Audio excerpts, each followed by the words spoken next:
A lot of people seem to struggle with cooking rice, but if you follow these fairly simple tips, you'll have it perfect every single time. As always, you can find all the recipes and the equipment I use in the description below. So let's get straight into our first rice, which is going to be boiled rice. So first job is to rinse your rice in cold water very well. You want to make sure you rinse it enough times until the water runs clear. I like to do it in a bowl here so I can see that the water is running clear, but you could just do this under a cold running tap. The reason for doing this is if you don't, you'll end up with too much starch in your water and it will lead to sticky rice no matter what you do. It's worth noting as well that I'll do this for all three versions of the rice before cooking them. Depending on the type of rice you're using, you'll probably need to change the water out 2 or 3 times. Okay, so now you've got that water running pretty clear, you're going to make sure it's well drained and then place it into a saucepan, remembering that this will double in size, so don't fill your saucepan more than halfway. And now add a big pinch of salt. And finally pour in your boiling water. Now this is where most people will make their second mistake. You only want to add as much water as the rice can absorb. So regardless of the quantity of rice, you want to use 1 part rice to 1.5 parts water. So to put that into context, for every cup of rice you want to cook, you want to add 1.5 cups of hot water. So now you've got your ratios right, you want to put your rice on a high flame and bring it to a boil. And then we're just going to stir it once. This is the third mistake some people make, is they continuously stir it and that breaks up the rice, releasing more starch into the water.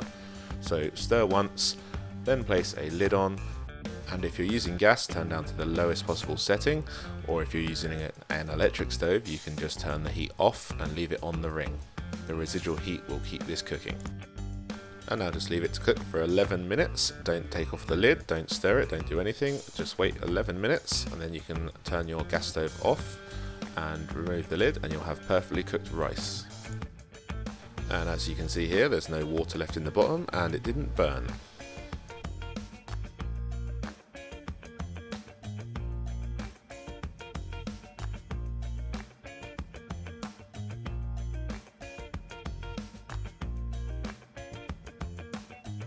So now let's move on to our pilau or pilaf rice, and again you can see here I've already washed my rice and I've just got a small amount of butter in a pan just on a medium heat. So whilst that butter melts, we're just going to finely dice half an onion, or you could also slice it here if you'd rather.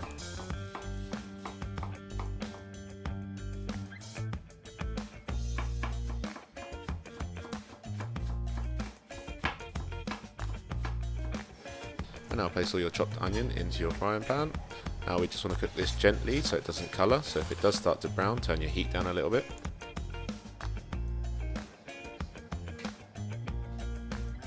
Next up, we're just going to peel and chop 2 cloves of garlic, and then that's going to be added to the pan too.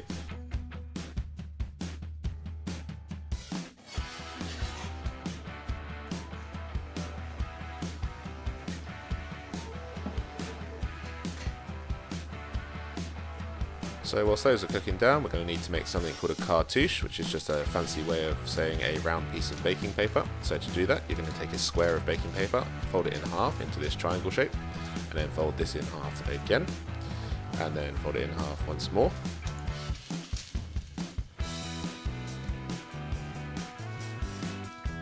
And then one last fold, and that's ready. So now we're going to take a dish that you're going to cook the rice in. I'm not actually going to cook mine in this dish, but just to demonstrate how to make one of these, I'll use it. We're going to find the center point with the tip of the triangle, and then we're going to cut the cartouche where it meets the outer rim of the dish. The point of these is they hold everything underneath the liquid to prevent anything from sticking out and burning on top. Anyway, so unfold your cartouche, and as you can see, it's just slightly bigger than the dish, which is exactly what we want. Back to the rice, the onions and garlic are now sweated down, so we're going to season with a couple of pinches of salt. Lightly crush a couple of cardamom pods with the side of your knife and add them to the rice too. And here we have about 1 inch of a cinnamon stick, and that can go in, and also 2 cloves, and they can go in too, and 1 large bay leaf. And we'll cook these just for a minute or 2 until they become fragrant, which just means until you can notice the smell. And now you can add in your washed and drained rice. And you'll stir that through just for a minute or 2 again, just to coat it all in the butter. And now I'll transfer this to an oven safe container or saucepan.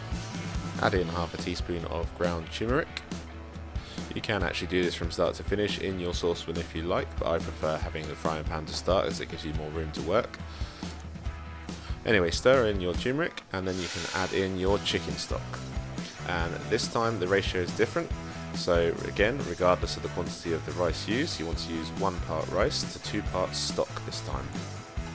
Now bring this to a simmer, place on your cartouche, making sure you press firmly down so it's in full contact with the liquid. And then you're going to place in your oven at 180 degrees centigrade or 350 degrees Fahrenheit for about 25 minutes.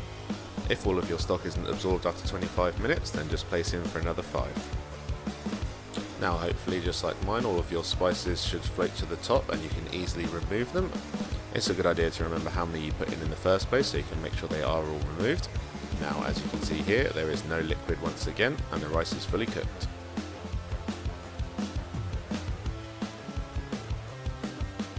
Okay, now let's move on to our egg fried rice. So you can see here I've already got some cooked rice. This was just the same as the boiled rice that we made earlier. You just want to make sure it is cooled down until it is cold.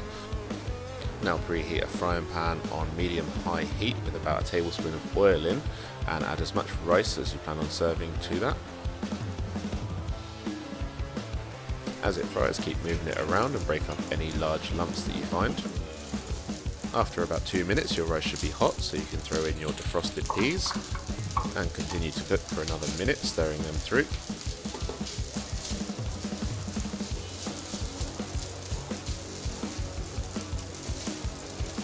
And now we're going to move all of the rice to one side of the pan. Add in about 2 teaspoons of oil and give it another 30 seconds to heat up. And then we're going to throw in our egg.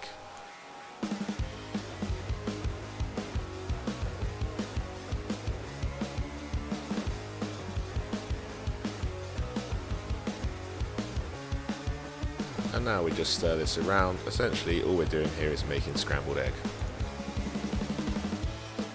And once your egg is all just about cooked, you're going to stir back through the rice.